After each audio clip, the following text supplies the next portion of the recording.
Hey everyone, I'm William Knight, and this is MasterYour24, where you can learn, apply, and thrive. Today, Adam and I are here for a workout, some nutrition, and some recovery and regeneration. Hey everybody, I'm Adam. Today we did a nice stair workout. We use this as active recovery to help get the blood flowing. We didn't go too hard, probably at about 80%. We used the stairs here. We did different variations of running up and jumping.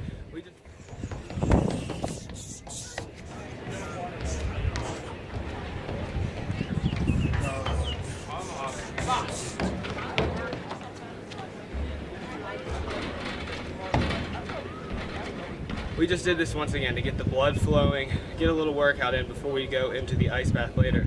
Another thing we like to utilize is nutrition during our workouts.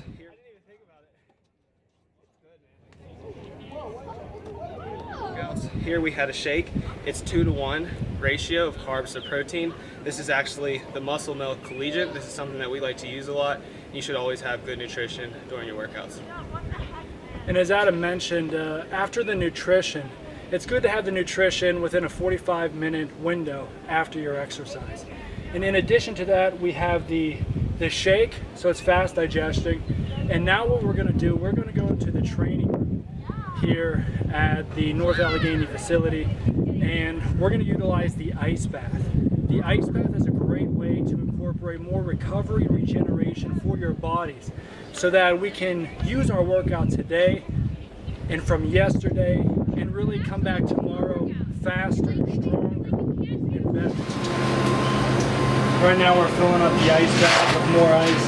You can see the thermometer over there reading just above 60. We're trying to get it in a range between, a good range between 54 degrees and 60 degrees Fahrenheit. And that's about 12 to 15 degrees Celsius.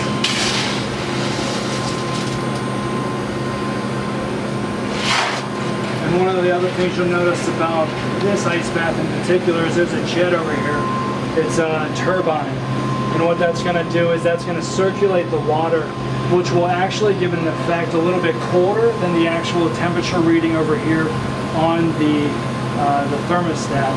And so that's one thing to take into consideration. You don't want it too cold where you shock your muscles, but you want it just cold enough. So if you do have one of these turbines, you don't necessarily want it at 54 to go too cold. So keep that in mind. Right here we have footy, which they have available at the facility we're at. And essentially what they do is they keep the bottom of your foot from freezing.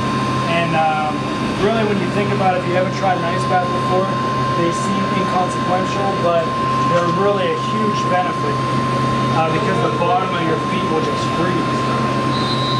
So if you see what the temperature we have right here, it's below 60. It's probably just around 55, maybe a little bit higher. And we add a little bit more ice, so it's going to be cooling down, especially with the turbine on.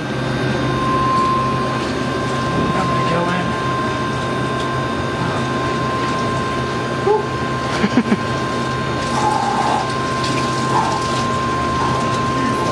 And here we are.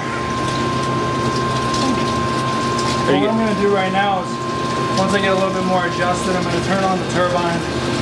And essentially what you can do is if you've had a workout that's been more lower body focused, you can just do your lower body.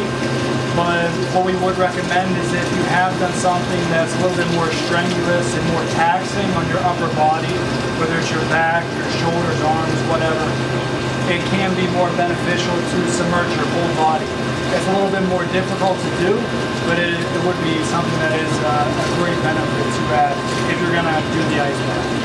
For the duration of taking an ice bath, the typical recommendation is anywhere from 6 to 8 minutes. Most people say that if you go longer than 8 minutes, it can have a potential negative effect the longer you're in the ice bath, more of a shocking effect on your body. So the best recommendation that we've found so far is between 6 and 8 minutes. So right now we're going to go for about 8 minutes in this ice bath. We're going to start our clock right now, 8 minutes.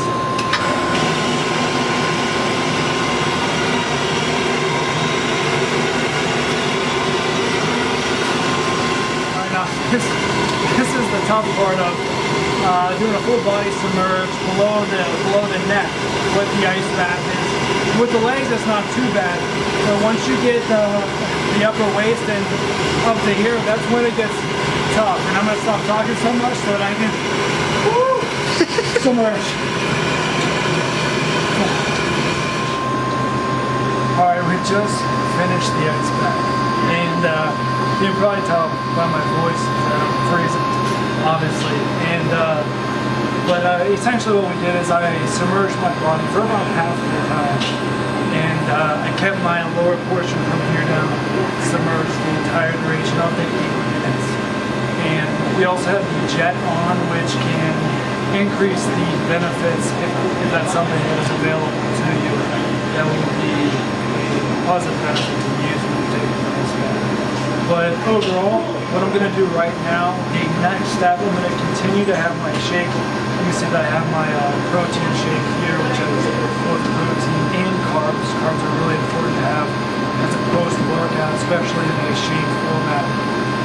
But what I'm going to do right now is I'm going to step out of the bath and I'm going to gradually warm up.